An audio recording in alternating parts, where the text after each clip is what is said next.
여러분 데살로니가 전서 묵상하시면서 은혜 많이 받고들 계시죠? 예, 데살로니가 전서는 바울이 데살로니가 교회에 보낸 두 통의 편지 가운데 하나입니다. 첫 번째 편지입니다. 이 데살로니가는 지금 그리스가 이렇게 동그라하게 애개를 끼고 이렇게 둥글게 만들어져 있잖아요. 한 가운데 있는 도시입니다. 지금도 데살로니키라고 하는 이름을 갖고 있더라고요. 이게 2000년이 넘은 고대 도시죠. 예. 우리 한국에는 2000년 넘은 도시가 혹시 있습니까? 경주? 지금도 아주 훌륭한 도시입니다만 데살로니가라는 지역이 지금도 아주 번창한 아주 항구 도시로서 아주 훌륭한 도시입니다. 바울이 2차 전도 여행 중에 성도들의 신앙을 격려하고 경건한 삶을 살고 죽음과 종말에 대한 교훈을 주기 위해서 쓴 편지입니다. 고린도 지역에 머물면서 썼다는 학자들의 이 연구가 있습니다만 지역은 어딘지는 정확히 모르지만 2차 전도 여행 때니까 이 데살로니가 교회가 만들어지고 얼마 있지 않아서 아마 상당히 혼란스러웠던 것 같습니다. 지금이나 옛날이나 교회가 바로 서기가 얼마나 힘든지, 특별히 바울이 관심을 갖는 부분은 말씀 안에 서 있느냐, 복음이 제대로 전해지고 있느냐, 그게 제일 중요하거든요. 다른 게 아니고 예산이 얼마나 많냐, 숫자가 얼마나 모이냐, 그게 중요한 것이 아니고 말씀이 제대로 전해지느냐 아니면 말씀이 왜곡되어 있느냐, 이게 제일 중요한데, 왜냐하면 말씀이 서 있지 않으면 성도들의 삶이 같이 흔들리게 되어 있습니다. 그래서 안타까워서 직접 방문을 하려고 했습니다만 두 분이나 사탄이 막았다는 표현을 쓰죠. 가지를 못해서 할 수 없이 편지로 그들을 위로하고 격려하고 다잡았다, 이렇게 보시면 되겠습니다. 이렇게 보면 기독교 2000년은 비대면의 역사가 계속됩니다. 지금 우리 코로나 때문에 비대면 이 정도가 아니고요. 사실 따지고 보면 2000년 동안 비대면의 역사가 기독교라, 이렇게 보시면 될 것 같습니다. 북한은 70년이 넘도록 지금 비대면이죠. 그런데 교회가 없나요? 우리 아마 열어보면 남한보다 훨씬 더 성숙한 교회들이 서 있을 줄로 저는 확신합니다. 아마 지금 바울이 살아있다면 너무너무 기뻐했을 것 같아요. 카톡 부지런히 했을 것 같습니다. 그리고 또 문자도 보내고 줌 사역을 막 전문적으로 하지 않았을까. 앉아가지고 줌 가지고 늘 사람들 부르고 해서 같이 말씀 가르치고 교제하고 떡을 떼고, 직접 하지는 못합니다만 서로 소통하는 이런 사역을 했을 거라는 확신을 갖게 됩니다. 그런데 여러분, 우리가 편지를 쭉 보시면 가장 많이 등장하는 단어가 있죠.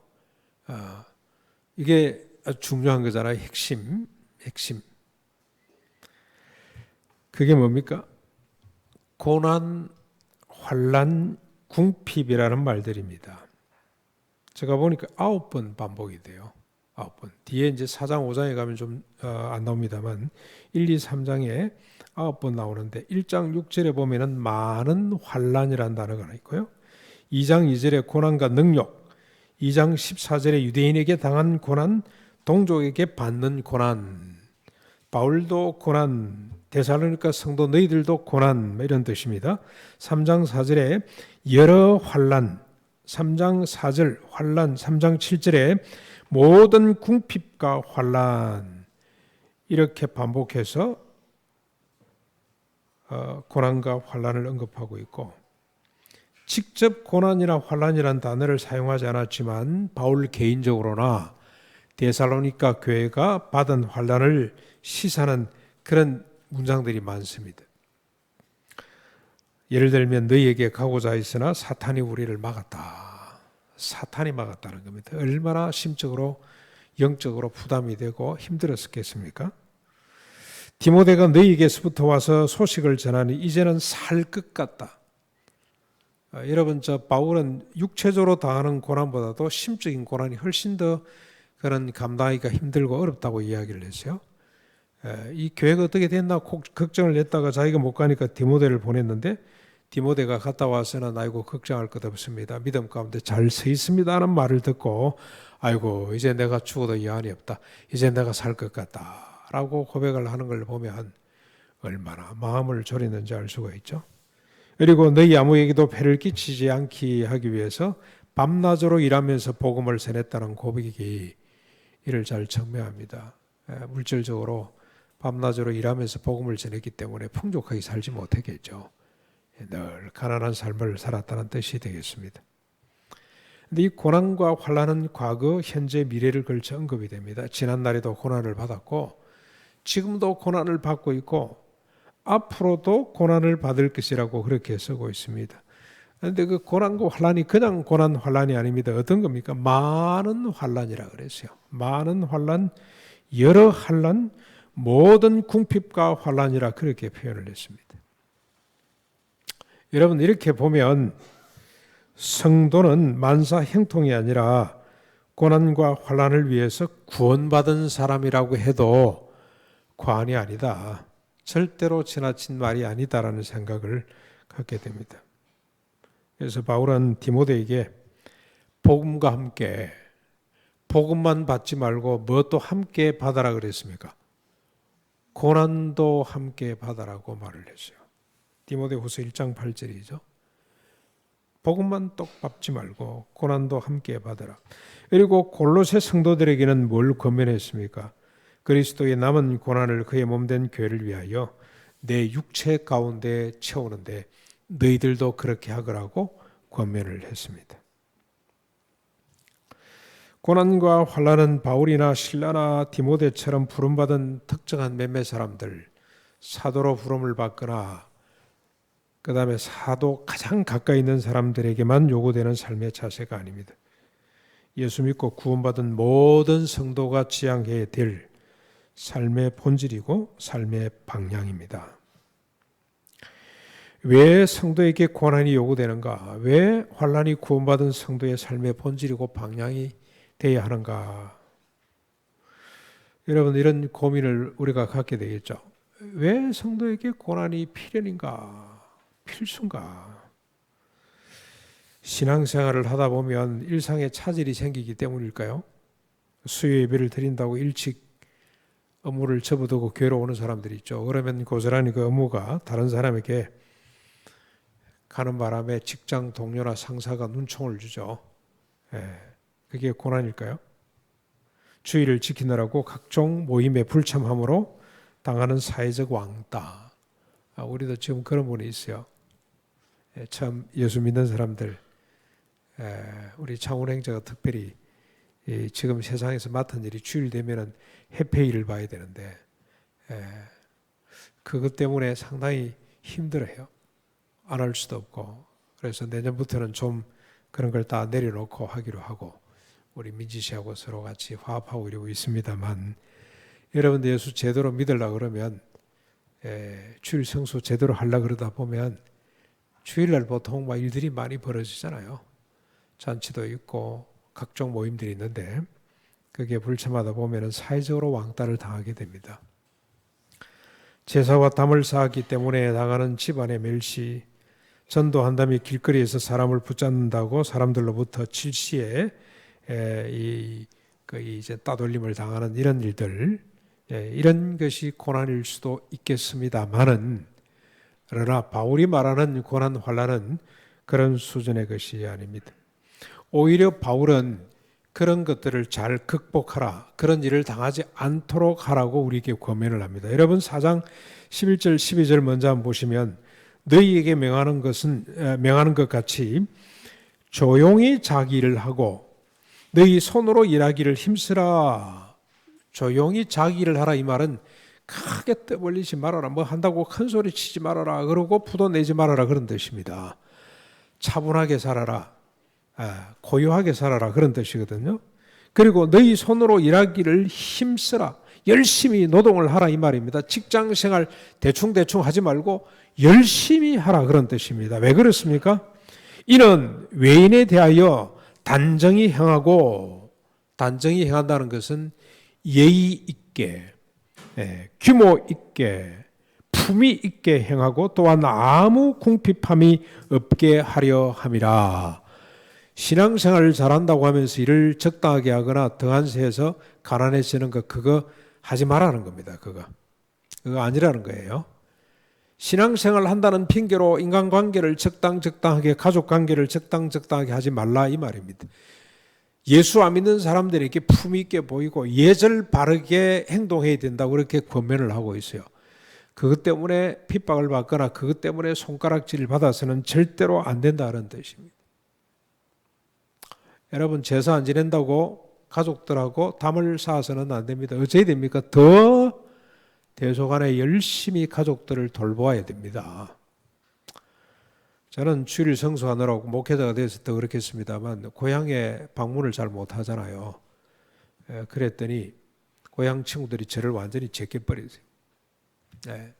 그걸 그냥 직장에 그러니까 갈 수 없다 이런 생각을 할 수 있지만 조금 제가 잘못했다는 생각이 들어요. 한 번은 고향을 갔는데 친구들이 100만 불 술집 앞에 있더라고. 그래 인사를 했더니 저녁에 늦게 도착했는데 와 세택이 오래간만이다 가자 이러고 술자리를 저를 끌고 왔어요. 갔더니 한 20명 우리 동기들이 앉아서 서울에 큰 부자 동기가 내려와서 한턱 쏘는 겁니다 지금. 근데 앉아 있으니까요 한 30분 지나니까 거기서 주빈쯤 되는 친구가 어이 세택이 너는 가라 술맛 떨어진다 재수없다 가라고. 그래서 제가 쫓겨났습니다. 이들은 2차 3차 막 가고 그런데요 밤 사이에. 친구를 많이 잃었죠. 인정을 못 받습니다. 그런데 제가 그렇게 하면 안 돼요. 그 친구들 부모님이 돌아갔을 때 아무리 바빠도 가서 위로하고 격려하고 같이 울고 웃고 해야 되는데 그걸 못한 거죠. 잘못된 거예요. 그래서 앞으로 은퇴하고 나면 시간 되는 대로 찾아보려고 하는데 살아있는 친구들 잘 될지는 모르겠습니다만 최선을 다하는 거 그렇게 하라고 바울이 가르치고 있습니다.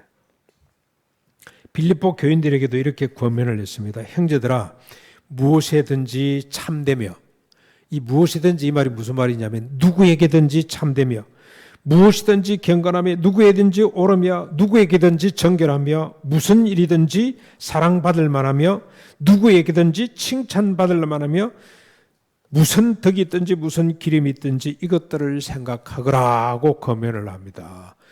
어느 누구에게든지 칭찬받고 존경받고 사랑받을 수 있도록 행동을 하라 그 말입니다. 그렇다면 여러분 성도가 당하는 이 고난과 환난은 뭐겠습니까? 이런 수준의 것을 넘어서는 고난과 환난은 뭐겠습니까? 삶의 가치와 방향의 차이로 오는 긴장과 위협입니다.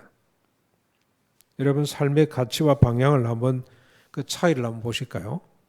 세상 사람들은 무슨 가치를 쫓죠? 지극히 단순하죠. 누가 크냐? 누가 오른쪽 왼쪽 누가 중심으로 가냐? 그 가치만을 쫓아갑니다. 여러분 지금 우리 국힘당 아주 활발하죠? 분위기가 그냥 활발합니다. 무엇 때문에 그렇게 활발합니까? 당권이죠. 왜 당권을 그렇게 잡으려고 합니까? 좀 있으면 우리가 총선에 공천권을 쥐고 있잖아요. 그래서 그것 갖고 지금 계속 열정적으로 역사를 만들어가고 있습니다. 민주당은 어떠나요? 당헌인가 당규인가 80조 바꾸는 것 때문에 아주 막 그냥 거기도 역사를 만들어가고 있습니다. 지금. 그러니까 완전히 이 구속되기 전에는 당원의 행세를 할 수 있도록 그렇게 법을 고치는 거예요. 기소만 돼도 지금 못하게 돼 있는데 구속이 돼야만이 정지가 되는 법으로 고치려고. 누굴 위해서 그럽니까? 결국 권력 가진 사람을 위해서 그 짓을 하고 있죠. 세상의 가치 방향은 지극히 단순합니다. 꼭대기를 지향합니다. 누가 크냐 가치를 지향합니다.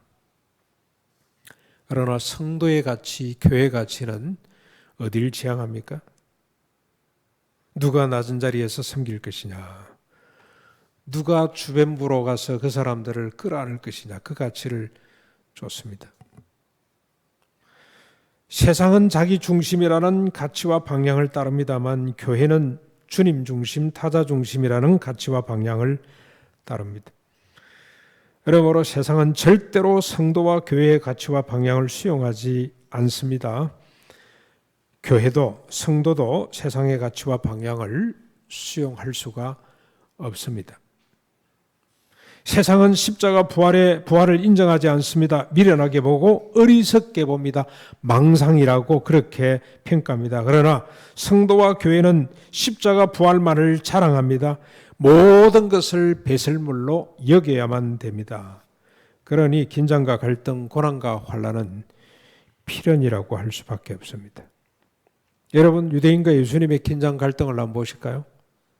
만약 예수님이 병을 고치고 귀신을 쫓아내고 죽은 자를 살리고 500여의 기적만을 행하셨다면 긴장과 갈등이 생길 이유가 없어요. 추앙받았을 겁니다. 그러나 주님이 하나님의 나라 가치와 방향을 말씀하시면서부터 죽음의 길로 내몰리게 되었습니다.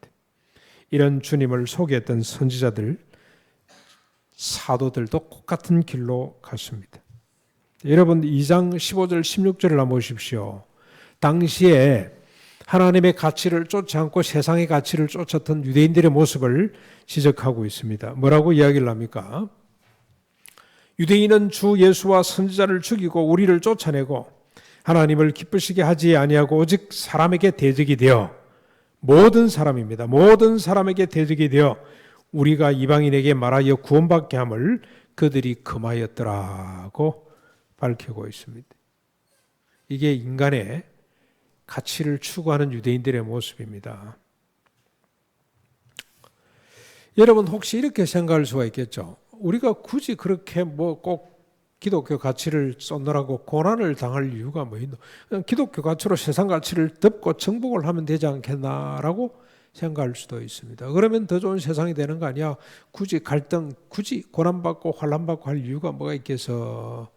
그런 생각을 할 수가 있어요. 우리가 갑이고 우리가 힘이 있고 하나님의 종이고 하나님의 건설을 가졌다면 그냥 덮어버리고 정복하면 되지 않겠나라고 생각을 할지 모릅니다만 생명은 그렇게 작동하지를 않습니다. 진리는 그렇게 작동하지 않습니다. 만약 그런다면 그건 폭력입니다.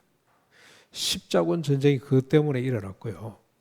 마녀 사냥이 그것 때문에 발생했습니다. 지금도 또 다른 행태로 그걸 지금 자행하고 있습니다. 광화문에 태극기 들고 나가는 성도들 생각하면 기가 찹니다. 한국이 보유하고 있는 무기가 북한보다 훨씬 더 우수하다고 자랑하는 장로님의 카톡들 보면 기가 찹니다. 그런 사고방식을 갖고 계시는 분입니다. 그런데 여러분 생명과 진리는 그렇게 작동하지 않습니다. 생명은 우리가 지금 생명을 가졌기 때문에 세상은 죽음이죠. 죽음과 생명의 가치 충돌인데 생명은 어떻게 발현되느냐? 어떻게 합니까? 미랄 생각하면 됩니다. 미랄이 썩어져야만이 100배의 열매를 맺게 됩니다. 오늘 우리에게 고난이 필연일 수밖에 없는 것은 진리를 갖고 생명을 갖고 있는 우리가 고난을 받아야 될 이유가 뭐냐? 그게 생명의 법칙이기 때문에 그렇습니다. 고난을 통해서 생명이 번성하게 된다는 사실을 절대로 잊어서는 안 됩니다. 그래서 고난은 필연일 수밖에 없습니다. 고난이 축복일 수밖에 없습니다. 그런데 여러분 문제는 이 차이를 어떻게 수용할 것인가? 어떻게 천국의 가치와 방향을 지향할 것인가? 다시 말하면 우리가 어떻게 바울과 그리스도를 본받아서 고난과 환난을 감당할 수 있을 것인가가 더 중요합니다.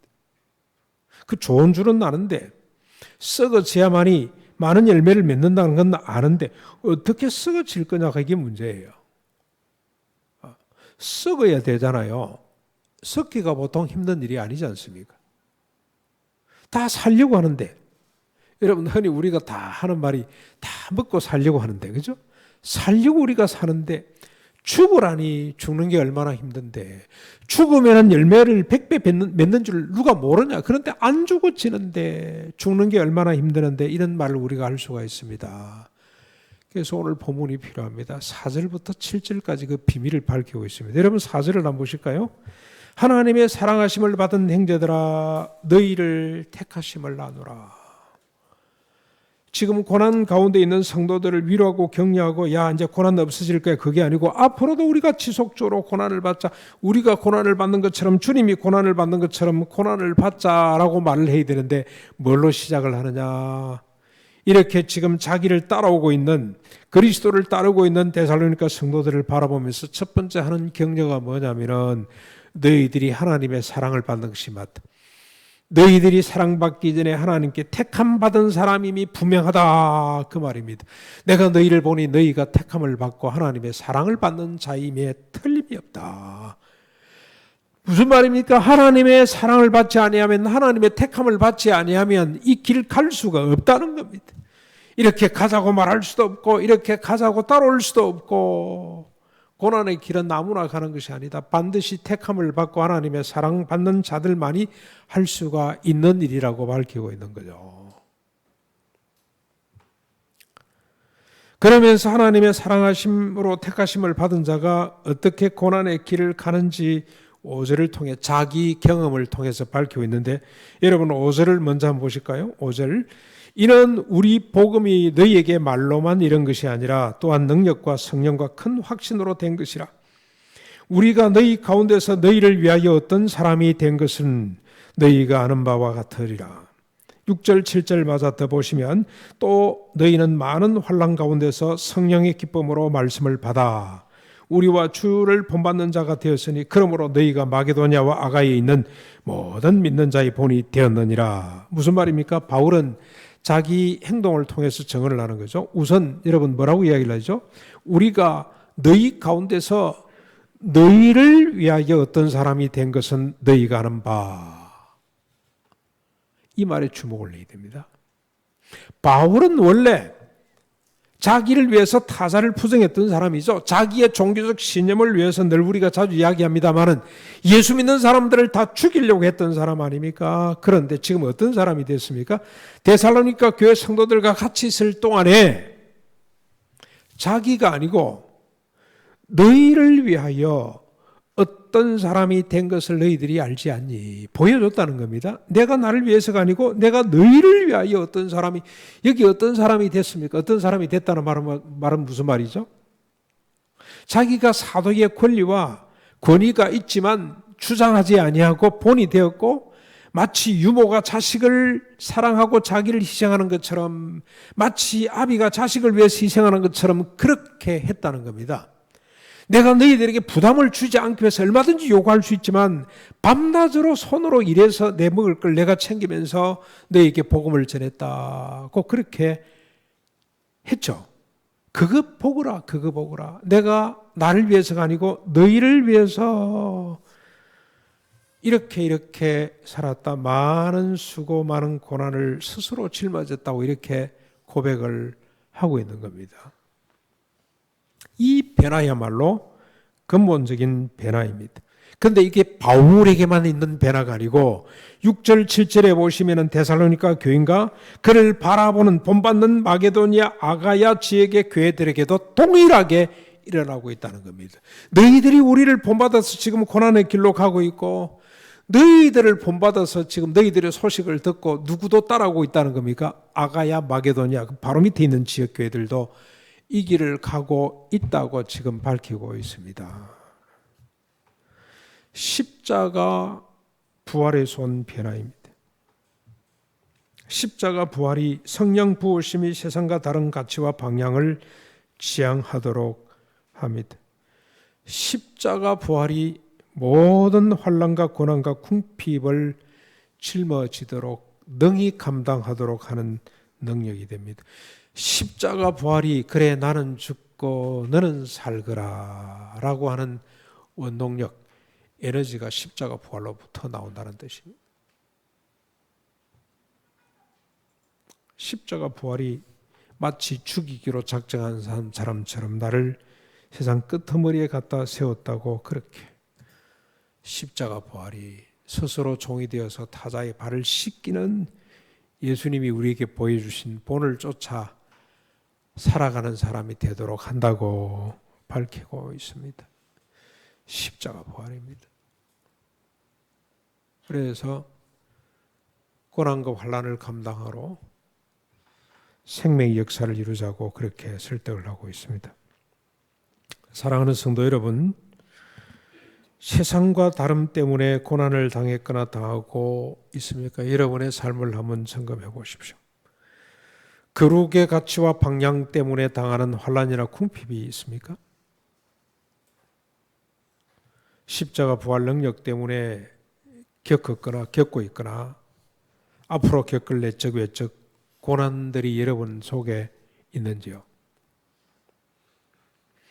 만약 이런 고난들이 기억나지 않는다면 아직도 신앙이 미성숙하거나 아니면 십자가 부활 밖에 있는지를 다시 한번 더 점검해 보셔야 됩니다. 복음 고난은 따로 있는 거 아닙니다. 덤으로 1+1 정도 수준이 아닙니다. 두 개가 함께 갑니다. 함께. 복음과 고난은 반드시 함께 가도록 되어 있습니다. 하늘에 미리 썩지 않으면 하늘 그대로 있습니다. 썩어야 많은 열매를 맺는 것입니다. 그래서 복음은 곧 고난입니다. 고난.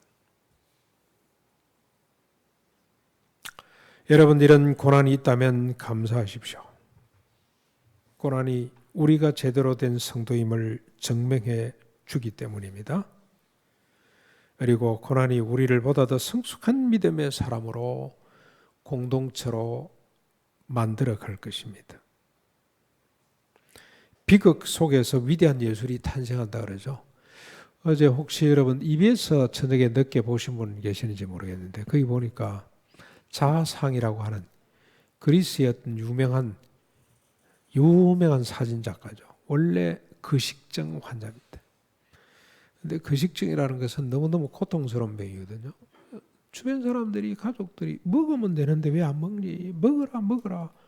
왜 안 먹어? 근데 먹어지지를 않는데. 그러니 아무도 모르는 고통. 그래서 바짝 뼈만 남았죠. 뼈.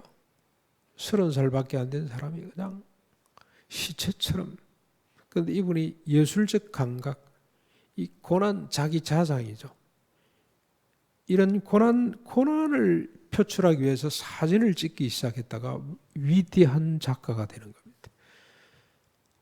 당대 최고의 이 사진 작가들이 인정하는 작품을 만들기 시작합니다. 그러면서 그들 대학 가운데 이런 말이 있었어요. 위대한 예술은 어디서 탄생하냐? 고난 속에서 탄생한다. 내적인 외적인 큰 아픔, 그걸 견디면서 위대한 예술이 탄생한대요. 위대한 예술이. 비극성입니다.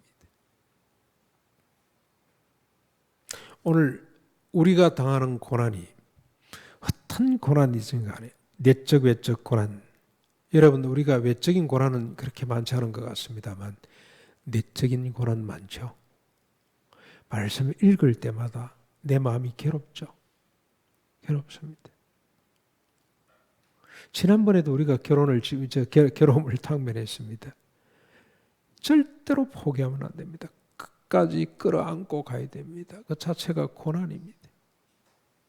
알코올 중독이 얼마나 무서운지 아세요? 지금 2단계입니다. 8단계까지 있거든요. 2단계 와 있어요.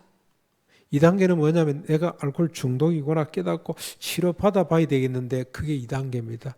그런데 그 단계를 벗어나지 못합니다. 안 나왔으면 좋겠어요. 근데 그러면 안 됩니다. 끝까지 찾아가서 끌어안아야 됩니다. 그게 복입니다. 왜냐하면 그 가운데 우리가 자라기 때문입니다. 내가 자라고 교회 공동체가 성숙하고 아름다운 모습으로 자랄 수 있기 때문에 아픔이 있어야 돼요. 아픔. 그 아픔이 없으면 우리는 자라지를 못합니다. 진주가 어떻게 만들어집니까? 아픔 때문이죠. 위대한 예술품이 어떻게 탄생합니까? 아픔 모르는 사람들은 예술 할 수가 없습니다. 아파야만이 위대한 작품이 탄생하는 것처럼 영적 성숙 뭘로 우리가 그리스도의 장산 분량까지 자라야 되는 거 아닙니까? 그렇죠? 어떻게 자랍니까? 고난을 끌어안을 때 자라게 되는 겁니다. 여러분 지금 그 영화가 없어요. 아무리 제가 우리 옛날 나 집사님 정 집사님 CBS에 계실 때 그때 제가 선물로 하나 드렸는데 그분이 목사님 이런 거는 더 이상 유통시키면 안 됩니다 하고 없애버린 것 같아. 근데 그분의 그 예수님의 영화를 인간적으로 그렸어요. 인간적으로. 그래서 제가 동의는 절대 안 합니다만, 그러나 큰 장면 하나는 제가 잊을 수가 없어요. 예수님이 광야에서 시험 받으실 때, 40일 금식하시고 시험 받으실 때 사탄이 나타나서 막 예수님을 유혹하고 괴롭히잖아요. 근데 예수님이 어떻게 대응하시는지 아세요? 온몸으로 끌어안았어요. 자기를 고통스럽게 하는 사탄을 끌어안고 있는 겁니다. 끌어안고. 그게 복음의 능력입니다.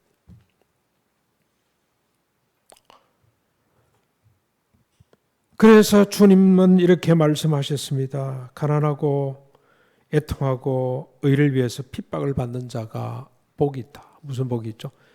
천국을 소유하게 된다고 말씀을 하셨습니다. 그러면서 주님은 나로 말미암아 너희를 욕하고 박해하고 거짓으로 너희를 거스려 모든 악한 말을 할 때에는 너희에게 복이 있나니 기뻐하고 즐거워하라. 하늘에서 너희 상이 큽니다. 너희 전에 있던 선지자들도 이같이 박해하였느니라고 말씀을 하셨습니다. 여러분, 우리 각자 처지와 형편 가운데서 당하는 고난을 감사함으로 감당하는, 무슨 고난이 됐든지 간에 감당함으로 하나님의 아름다운 진주들로 거듭날 수 있기를 주님의 이름으로 축원합니다.